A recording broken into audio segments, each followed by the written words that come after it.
Good evening, ladies and gentlemen, and thank you for attending.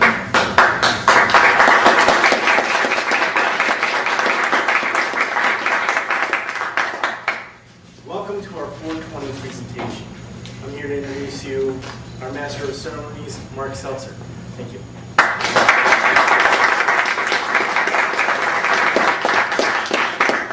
Good evening, my name is Mark Seltzer. I'm the Vice Chairperson of the Montgomery County Libertarian Party. I'd like to thank Steve for their introduction and once again take the opportunity to welcome you to our Liberty Forum. First, I want to stress that this is a very different venue than those hosted by organizations taking an incremental approach to drug legalization. Here in the Party of Personal Responsibility, we feel that such approaches miss the point. That point is as follows. This is my body, and I, as the sole proprietor, can do whatever I want with it. If it kills me, fine. It's no one else's business but my own. Very simple.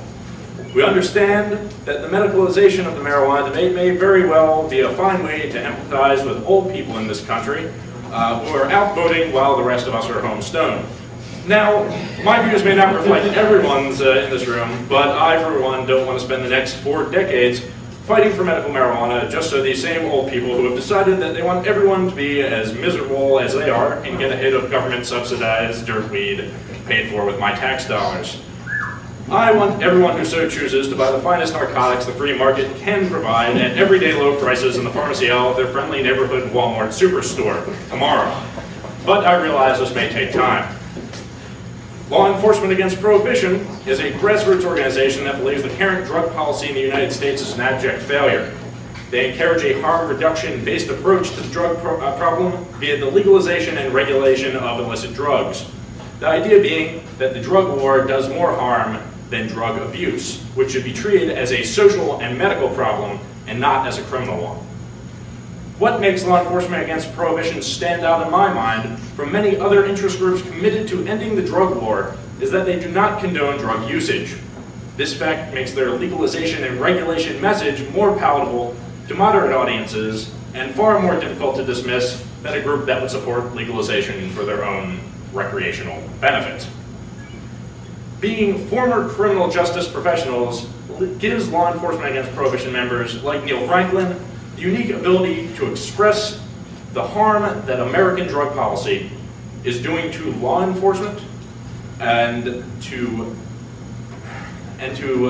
society, to an otherwise hostile audience that would doubtlessly throw unjustified ad hominem abuse at a person like myself. Neil Franklin is a 32-year law enforcement veteran who retired from the Maryland State Police in 1999 after years of dedicated service. Like many of the officers who now speak for Law Enforcement Against Prohibition, Neil started his police career as an unquestioning enforcer of the law. A soldier in the war on drugs, Neil was proud of his work and his arrest record. After hearing a speech by Baltimore Mayor Kurt Schmoke on the failed drug war, Neil went to check the statistics. And once he took the time to do so, he knew something just wasn't right. Neil is motivated to see an end to the drug war by the high number of civilian lives lost, and the many police officers who give their lives in this unnecessary war. Please join me in welcoming Neil Franklin.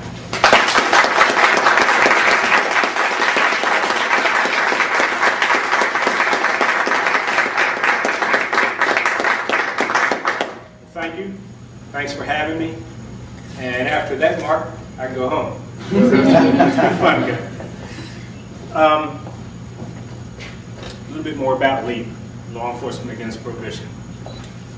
We're over 15,000 members strong, and current law enforcement, prior law enforcement, retired judges, prosecutors, and you'll find that judges, we will have no current judges, and that's for a reason. They must be retired, because if they weren't, they'd soon be retired, presenting these views. And we also have other membership. However, other membership cannot be a speaker, obviously, for LEAP. We're in over 80 countries, so we're an international organization. And we are about, as Mark said, speaking out from the front lines of the so-called war on drugs, which of course is responsible for wars. About me. As Mark said, I retired from the Maryland State Police in 1999. When I retired from the Maryland State Police, I was commander of training. So that was the academy, that was all of training for the Maryland State Police. In-service training, professional development, the whole shebang. Prior to that, I was the commander for the Northeast region, which was one half of the state, for the Bureau of Drug and Criminal Enforcement. Within that group, I had a large number of task forces that were responsible for combating illegal drug activity. And these task forces, for instance, for those of you that may be familiar with the Eastern Shore of Maryland, we have a number of counties. In each county, we had our own task force. Sheriff's Department, state police, local police departments, little towns, and so on. And they were responsible for cleaning up drug-related crime in those counties. I also had Cecil County, Harford County, and Baltimore County on the other side of the shore. Prior to that, I was a commander for drug task forces on the western part of the state. So pretty much at one time or another had the whole state. And if you go all the way back to the beginning, I was a narc back in 1980. So I did the undercover stuff, and I went down into a couple counties in southern Maryland. And I locked up people for just about everything. What we locked people up most for, though, was for simple marijuana possession. Simple marijuana possession.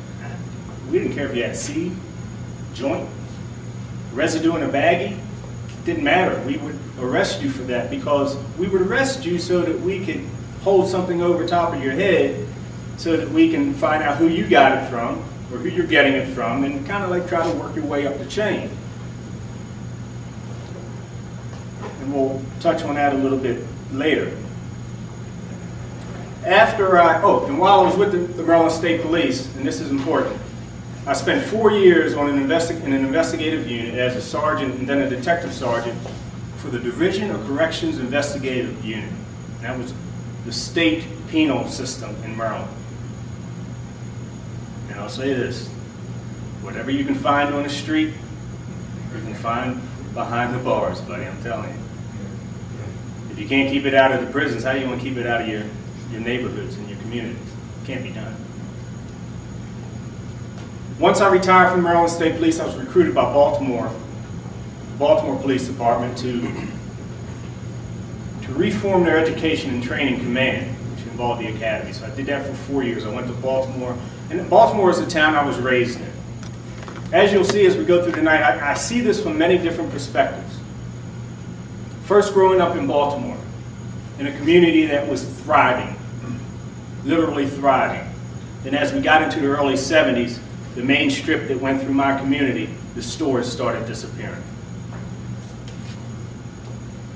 The drug-related crime and activity started to rise. The businesses had to leave because when an illegal drug activity starts, the addicts come, the addicts have to pay for what they're using. They steal from stores, they break into stores, they rob people. So if I'm a business owner, I'm not hanging around. I'm leaving, and that's what happened. It's typical in a lot of communities. So from that perspective growing up, from working in the Maryland State Police, from going back to my hometown as the commander of the Education and Training Division, who is responsible for brainwashing our police officers. Yes, we have to train officers to the mechanics of enforcing the law. We have to do that. And unfortunately, a part of that involves failed policies from our federal government, handed down to our state and local governments. From there, I left the Baltimore Police Department, and I'm currently still active as a major with another state law enforcement agency. And of course, as every time I speak, I've got to do the legal thing, the disclaimer. I am not